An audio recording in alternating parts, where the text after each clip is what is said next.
15 अगस्त को लाल किले से प्रधानमंत्री मोदी जी ने सिर्फ 2 शब्द बोले, लेकिन दिमागी नक्सल, और इन 2 शब्दों के लिए इन जैसे लोग ऐसे बौखला गए जैसे कि मोदी जी ने उनके घर का दरवाजा खोलकर उनका नाम ले लिया हो।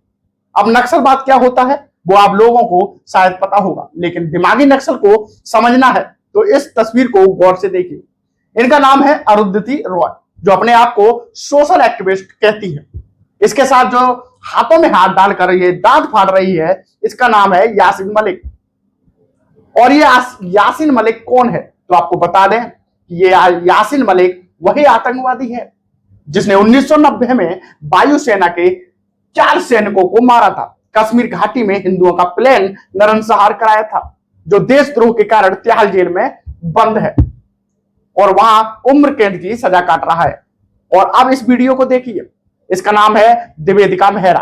ये जेएनयू की प्रोफेसर रह चुकी है और इसका कहना है कि कश्मीर जो है वो भारत का हिस्सा नहीं है। और अब आप इसमें वामपंथी छात्र नारा लगा रहे हैं कि तुम कितने हिड़मा मारोगे, हर घर से हिड़मा निकलेगा। अब जान लेते हैं कि हिड़मा कौन है।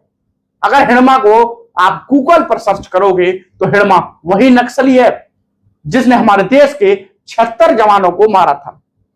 और जब 76 जवानों को मारा गया तो जेएनयू में वामपंथी छात्रों ने इसका जश्न मनाया था। और ये तो सिर्फ कुछ ही उदाहरण हैं, ऐसे हजारों उदाहरण हैं जो बताते हैं कि साइकोलॉजी और उनके दिमाग की नक्सली सोच इस हद तक दिमागों की नसों में घुस चुकी है और उनको खोखला कर रही है।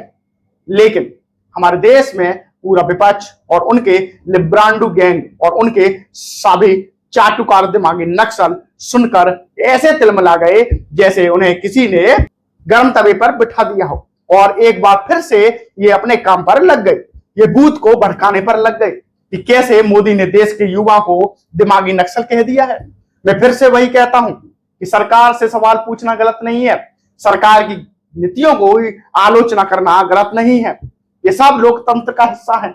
लेकिन इसकी आड़ में समाज को ऐसे रास्ते पर ले जाना या ये कहना कि लोकतंत्र अब सिद्धांत से नहीं बल्कि सड़क से चलेगा, देश को नेपाल और बांग्लादेश बनाने की धमकी देना, देश के सर्वोच्च पद पर बैठे प्रधानमंत्री मोदी को गाली दिलवाना, दंगे करवाना और उसे सही ठहराने की कोशिश करना, दुश्मन देश में किए गए सर्जिकल स्ट्राइक और ऑपरेशन सिंदूर पर सवाल खड़े करके अपने ही सेना के शौर्य पर प्रश्न चिन्ह लगाना, अफजल हम शर्मिंदा हैं, तेरे कातिल अभी जिंदा हैं, भारत तेरे टुकड़े होंगे जैसे नारे लगाना, कसाब जैसे नामी आतंकवादियों के लिए माफीनामा लिखवाना और ये कहना कि हमारे देश की सेना कश्मीर में महिलाओं का बलात्कार करती है, ये सभी उसी विचारधारा के उपज हैं जो दिमाग की नक्सल से निकलती हैं।